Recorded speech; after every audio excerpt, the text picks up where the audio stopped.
There's one skill that we all have. In fact, you are so good at this that if you manage to find a way to expand it, you could easily make a career out of it. You know what it is? Sales. Now, I can see by your confused faces that you're not convinced, but just think about it for a moment. You are excellent at selling an idea, a concept, a decision. And there's one person in particular that can't resist your sales technique. Now, any guesses who that is? Yep, you. You are a sucker for you. You sold yourself on every decision you've made. Now, some of them were good and a bunch were not so. And you know what? Even in those decisions you regret, it didn't take much to sell you on your idea. And that's because the easiest person to deceive is the person in the mirror. Now, this is the second message in our series called Better Decisions, Fewer Regrets. Every regret you have is a result of a decision you made. So if you want to have fewer regrets, then you need to be able to make better decisions. The secret behind this is asking better questions. We all have a bunch of questions that we ask ourselves before we make a decision. Things like, will I like it? Will it hurt me? Can I afford it? Will anyone find out? What will I do if someone finds out? Now, some of these questions are helpful and others not so. We're going to give you 5 questions that you can ask every time you've got a decision to make. And we're going to cover the first of these in this message. And it's what's called the integrity question. Now, Jesus was great at asking questions. He asked far more than he answered. And Jesus actually gives us 2 questions that we can ask every time we've got a decision to make. These 2 questions should form the foundation of any decision. Now, according to Jesus, the whole of the Bible is based on them. Here's what they are. Does it honour God and bless others? Now, check out the first message in this series for more on this. Any other question you ask yourself should be built upon these 2. So let's jump back to that statement I shared earlier. The easiest person to deceive is the person in the mirror. Now, how many times have you sold yourself an idea that deep down you knew was bad, but you still convinced yourself to do it anyway? It could be something you bought that you didn't really need, or perhaps you couldn't afford, but you convinced yourself you needed it. Or maybe it was something you did. You knew the potential consequence, but you convinced yourself that it would be okay, even though it wasn't. Maybe it was a relationship, someone you dated or spent too much time with, even though you knew you shouldn't. You sold yourself on this idea every time, and it wasn't difficult. You didn't take much convincing. There might have been other people around us, trying to tell us not to do it, not to buy it, not to take the job, not to go out with them. But we wouldn't listen because we'd already sold ourselves on the idea. We made the decision that led to the regret. And looking back, we say to ourselves, what was I thinking? Well, that's the point. You weren't. You weren't thinking, you were selling. You were justifying, and you were doing this to you. And when you begin to look closer at what you were selling and how you were justifying it to yourself, you begin to realise that you were not being truthful with yourself. You were deceiving yourself. And we know that's not hard because the easiest person to deceive is the person in the mirror. So we need to put some safeguards in to protect us from us. Now, firstly, as soon as you find yourself selling yourself on an idea, hit pause. As soon as you begin to hear those familiar lines, as soon as you start telling or selling yourself why you need it or need to do it, pause. Take some time and take some advice. Listen to the people around you because you know that you are so good at selling yourself a lie. And here's the question you can ask yourself. Am I being honest with myself? When you start selling yourself on an idea, on a decision, ask yourself, am I being honest with myself? Now, if you're anything like me, you'll need to add in another word to that question. I can ask myself this question and answer it even though the answer is no. I'm so good at selling myself an idea. I'm so good at justifying why it's okay. Even when I'm asked if I'm being honest with myself, I will quickly answer yes. And I'm guessing it's not just me that does this. I'm guessing you do it too. So let's add another word into this question. Am I being honest with myself? Really? Am I really telling myself the truth? Do I really need it? Should I really respond in that way? Should I really go there or do it? Am I being honest with myself? Really? Asking yourself this question pushes you to really evaluate what you are doing and why. It helps you to see what is the real reason behind why you're making this decision, rather than just seeing the excuse that you've been telling yourself to justify it. Now, this is nothing new. We've been doing it for generations. Listen to these words from Francis Bacon, who was a 17th century philosopher. The human understanding, when it has once adopted an opinion, either as being the received opinion or as being agreeable to itself, draws all things else to support and agree with it.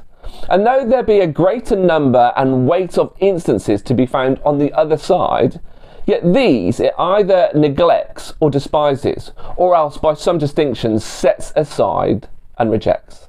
Now, Bacon wrote these words in 1620 in a groundbreaking and hugely controversial study on human nature.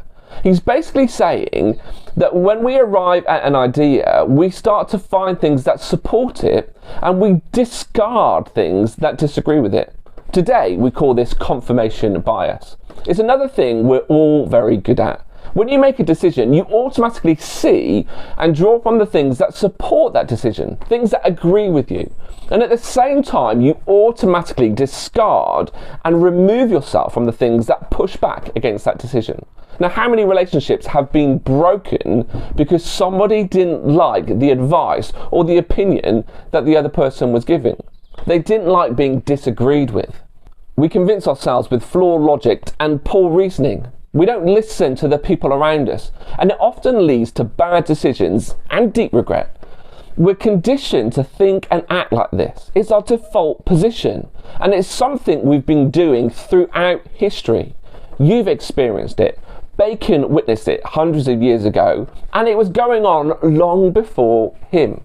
Let me share an observation that Jeremiah made over 2,500 years ago. Now, Jeremiah was a political figure who also became a prophet. This is what he says. The heart is deceitful above all things and beyond cure. Who can understand it?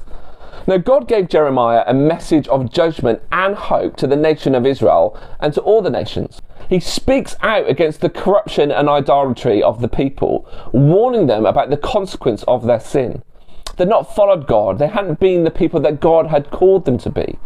And so God handed them over to their enemies, to Babylon and to King Nebuchadnezzar. This warning fell on deaf ears. The people of Judah carried on regardless, especially the kings. Jeremiah was an advisor to the court. His job was to advise the king, and Judah got through quite a few kings during the time of Jeremiah. They would have lasted a bit longer if they'd been willing to listen to what God had to say to them through Jeremiah, but they weren't.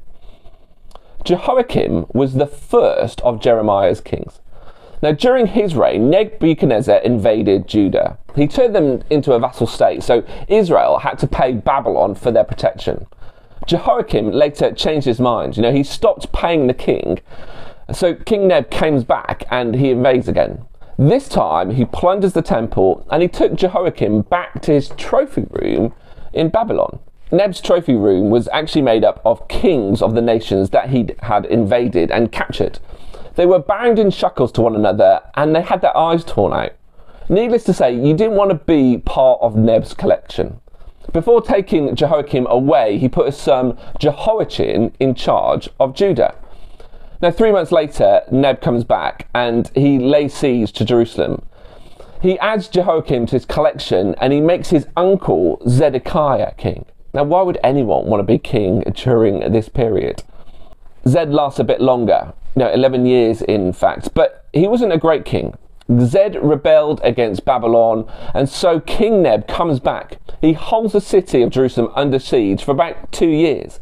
And during this time, Jeremiah tries to talk some sense into King Zed. Jeremiah knows what's going to happen. He knows the nation will fall and Babylon will win. God's told him. It's part of the judgment and restoration that Judah has to go through. He pleads with Zedekiah to give in, to open the gates and face what's coming. If he does, the people of Judah and Jerusalem will live, and so will he. Now, this is an extreme example of confirmation bias. Zed and his cronies thought they were untouchable. Anything that pushed back against that line of thought was rejected. They didn't like what Jeremiah was saying. They didn't want to hear that their fate was sealed. that Babylon would win. So they arrested him and they threw him into a cistern to keep him quiet. Zedekiah later sends for Jeremiah. He wants to know what's going to happen. This is how it happened. It's recorded in Jeremiah 38. Then King Zedekiah sent for Jeremiah the prophet. I'm going to ask you something, the king said to Jeremiah. Do not hide anything from me. Jeremiah said to Zedekiah, if I give you an answer, will you not kill me? Even if I did give you counsel, you would not listen to me. But King Zedekiah swore this oath secretly to Jeremiah. As surely as the Lord lives, who has given us breath, I will neither kill you nor hand you over to those who want to kill you. Then Jeremiah said to Zedekiah, this is what the Lord God Almighty, the God of Israel, says. If you surrender to the officers of the king of Babylon, your life will be spared, and the city will not be burned down. You and your family will live.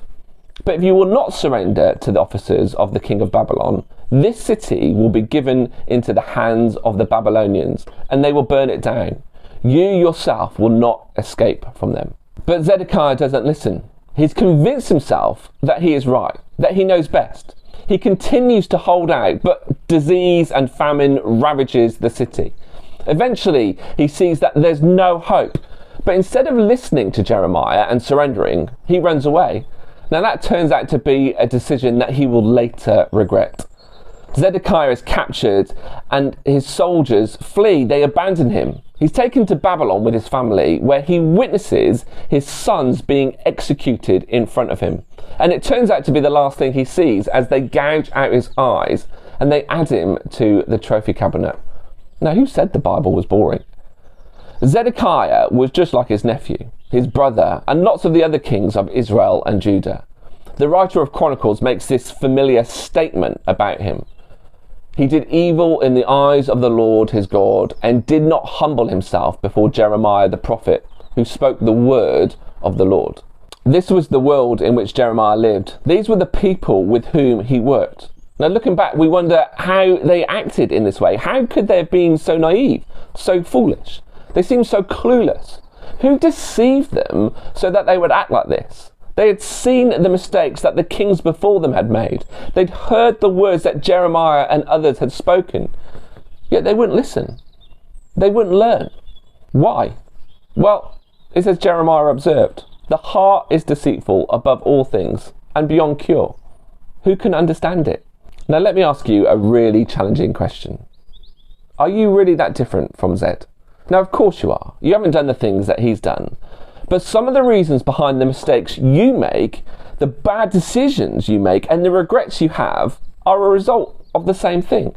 Left to yourself, your heart is deceitful. And here's the kicker. There's no cure. Which means you've got to learn to live with it. Now, if we fast forward 600 years, we come to another scene where Jerusalem is in trouble.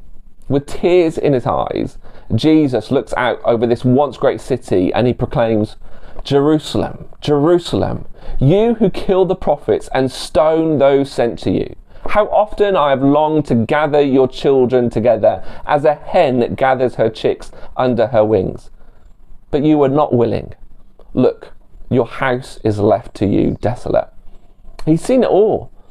He's seen the constant and consistent rebellion that this city, that this nation, this people have had towards him and his father. He's seen and he's heard the warnings, the pleas to change, and he's encountered and experienced the consequence of their deceit. I can hear the grief in Jesus' words as he weeps over this city, and I imagine he also asked the familiar question when we're on the other end of disaster. Why wouldn't you listen? Jesus knows the answer. It says Jeremiah observed, the heart is deceitful above all things and beyond cure. Who can understand it? Now, it sounds depressing and hopeless. We know that we have a tendency to deceive ourselves, and the source of this deception runs deep into our hearts. But that doesn't mean that there's no hope. Jesus knew that at the heart of our problem is our heart. But as Jesus wept over that city, he also knew that he was making a way for us to live with the problem of our hearts. There might not be a cure, but that doesn't mean we can't learn to live with it. The easiest person to deceive is the person in the mirror. That's why we make bad decisions that lead to future regret. The integrity question is a great way to help you hit pause long enough to stop you making some future bad decisions. Ask yourself, am I telling myself the truth or selling myself a regret? It's a helpful question to ask, but if you want to take this to the next level, don't just ask yourself, ask God. Bring him into the center of that question and ask him if you're being honest with yourself. Really? Ask it. Answer it honestly and then act. Before you buy it, ask it. Before you do it, ask it. Before you react, ask it. In doing so, you are searching yourself for the real reason behind why you want to do whatever it is you're about to do. Now, we have to take a long, hard look at ourselves to understand why we do what we do, why our heart is the way it is. But this is something we don't have to do on our own. It's something that we can bring God into the midst of.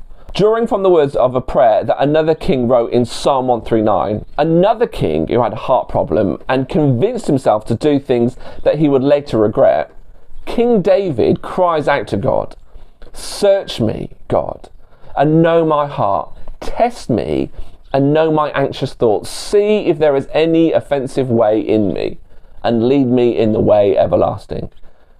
Be honest with yourself and ask God to be honest with you. It doesn't come naturally, but most things that are good for us don't.